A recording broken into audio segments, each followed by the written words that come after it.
नमस्ते। मैं हूं संजय दीक्षित और आप देख रहे हैं दी जयपुर डायलॉग्स। अब एक और नया झगड़ा शुरू हुआ है। लोग कह रहे हैं कि झगड़ा है, लेकिन मैं तो नहीं मानता कि झगड़ा है। वो झगड़ा लेकर है स्पीकर पद को लेकर है।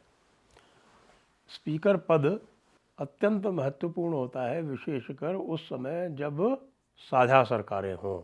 इसलिए आपने देखा होगा कि शरद पवार, संजय राउत, राहुल गांधी की पार्टी के कुछ लोग और भी अन्य लोग जो हैं वो लगातार चंद्रबाबू नायडू को कह रहे हैं कि भाई स्पीकर पद जरूर ले लेना। अब स्पीकर पद एक बार जो है वो आपको ध्यान होगा कि जब 1998 में सरकार बनी थी तब तेलुगु देशम महत्वपूर्ण घटक था और तेलुगु देशम के जीएमसी बाल योगी जो थे वो स्पीकर बने थे। अब जीएमसी बाल योगी के स्पीकर बनने के बाद एक और घटना हुई थी, वो संभवतः आपको याद ना हो तो मैं आपको याद दिलाऊंगा कि 1998 की जो सरकार थी, वैसे वो यूपीए 1 ही कहते हैं उसको, सॉरी एनडीए 1 ही कहते हैं उसको, और जो आगे वाली भी बनी उसको भी एनडीए 1 ही कंटिन्यू बोलते हैं। तो जो सबसे पहले 1998 में एनडीए की सरकार बनी, उसके विरुद्ध अविश्वास प्रस्ताव लाया गया था मई 1999 में। और मई 1999 में जब अविश्वास प्रस्ताव लाया गया था तो उसमें एक समस्या ये उठ खड़ी हुई थी कि अंत में यह पता चला कि लगभग बराबर होने वाले हैं और एक गिरधर गमांग थे जो सांसद थे, उनको मुख्यमंत्री बना दिया गया था। मुख्यमंत्री बनने के बाद उनका चुनाव तभी तक नहीं हुआ था, तो उन्होंने लोकसभा की सदस्यता से त्यागपत्र तब तक नहीं दिया था।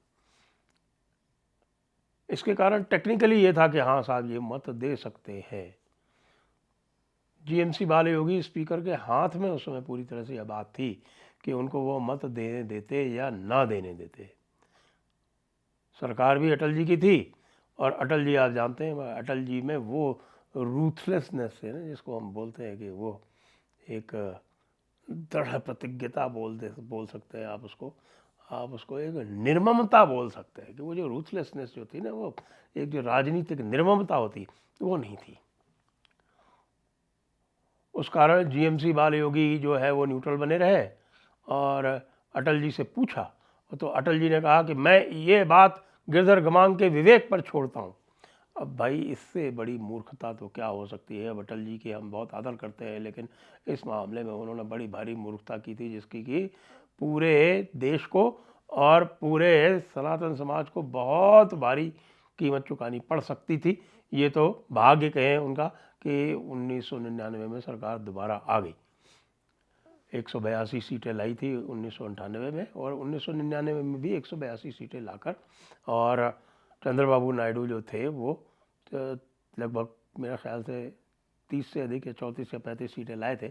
वो लाकर वो 182 और उनकी जो पूरी जो एनडीए जो थी वो आ गई थी पावर में। लेकिन ये जीएमसी वाली योगी का है कि मैं कहूँगा कि एक कमज़ोर सा, एक लचर सा एक व्यवहार था। लोग कहते हैं कि उस समय यदि भारतीय जनता पार्टी का स्पीकर होता तो हो सकता है कि वो अपने स्तर पर ही ये स्टैंड ले लेता और वो भरे सदन में वाजपेयी जी जैसे इमेज कॉन्शियस व्यक्ति से ये न कहता कि आप बताएं आपका क्या मत है। उन्होंने कह दिया कि मैं इसको गिरधर गमांग के विवेक पर छोड़ता हूँ। कांग्रेसी के विवेक पर कोई बात छोड़ी जाती है क्या भाई?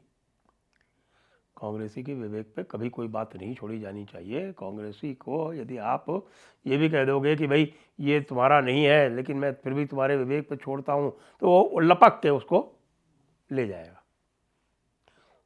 उससे कोई किसी भी प्रकार की अपनी कहीं भी कोई समस्या नहीं है, कोई भी उसकी दुविधा नहीं है कि उसको लोग चोर कहेंगे या डकैत कहेंगे या लुटेरा कहेंगे, वो कोई नहीं। सत्ता चाहिए।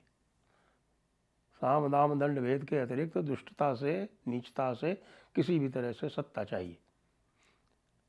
अब ऐसे में इस समय भी लोग जो है वो चंद्रबाबू नायडू को उकसा रहे हैं कि भाई स्पीकर का पद अपने पास रख लो, सारी पावर तुम्हारे पास रहेगी, तुम्हारी पार्टी को भी ये तोड़ नहीं पाएंगे, दूसरी पार्टियों को भी तोड़ के अपनी मेजॉरिटी नहीं बना पाएंगे, तुम्हारी स्थिति जो है वो बिल्कुल स्पष्ट रहेगी। लेकिन इसका तोड़ निकाल लिया है, जैसा मुझे पता चला है। इस समय जो बातचीत चल रही है वो ये चल रही है कि भाई या तो ओम बिरला को दोबारा बना दिया जाए, क्योंकि ओम बिरला को आपने देखा कि ओम बिरला को मंत्रालय तो दिया नहीं, तो ये एक संकेत है। क्योंकि यदि कोई व्यक्ति स्पीकर रहा हुआ होता है और उसको आगे स्पीकर नहीं बनाया जाना जाता है तो एक परंपरा है कि भाई स्पीकर को मंत्रिमंडल में स्थान दिया जाएगा। तो स्पीकर को मंत्रिमंडल में स्थान नहीं दिया, तो इससे ये लगभग मुझे लगता है कि एक हिंट है ये कि भाई ओम बिरला जी को दोबारा स्पीकर बनाया जाना है। हालांकि बात ये देखिए कि सुमित्रा महाजन के साथ तो बिल्कुल उल्टा ही हुआ था। सुमित्रा महाजन को तो टिकट ही नहीं दिया गया था, अगली बार 2019 में उनका टिकट ही काट दिया गया था उनकी आयु का बहाना देके। तो इसलिए 2019 में ये दुविधा नहीं थी, सबको पता था कोई नया स्पीकर बनना है। इस बार पुराना स्पीकर रिपीट हो सकता है, पुराना स्पीकर रिपीट हो सकता है, तो फिर लोग ये स्पेक्यूलेट कर रहे हैं, हालांकि इसमें मुझे कोई दम नहीं लगता। आपने देखा कि पूरी की पूरी जो है मिनिस्ट्री बन गई, एक ही कैबिनेट मिनिस्टर टीडीपी को मिला, एक ही कैबिनेट मिनिस्टर जेडीयू को मिला। एक के 16 सांसद हैं, एक के 12 सांसद हैं, उसके बाद भी दोनों को एक एक ही कैबिनेट मंत्री मिला, एक एक उनको MOS यानी मिनिस्टर ऑफ स्टेट मिल रहा है। हमें तो कहीं किसी भी प्रकार से चंद्रबाबू नायडू की ओर से ना तो कोई असहमति सुनाई पड़ी, ना कोई उस तरह की और कोई बात सुनाई पड़ी। दूसरी तरफ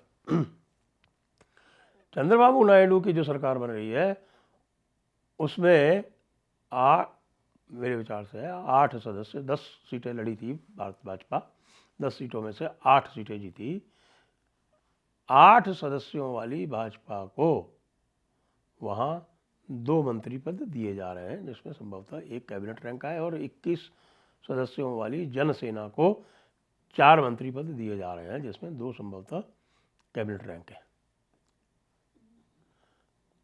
तो यदि कोई यहाँ की कोई इस तरह की बात होती तो वहाँ पे कोई खतो किताबत, कोई बातचीत, कोई राम राम, कोई जय श्री कृष्ण, कुछ भी, कुछ बातचीत तो होती ना, कुछ दिखता, कहीं कुछ रोष दिखता, कहीं कुछ अनमनापन दिखता। नहीं, कुछ भी नहीं, बिल्कुल स्पष्ट आ गया।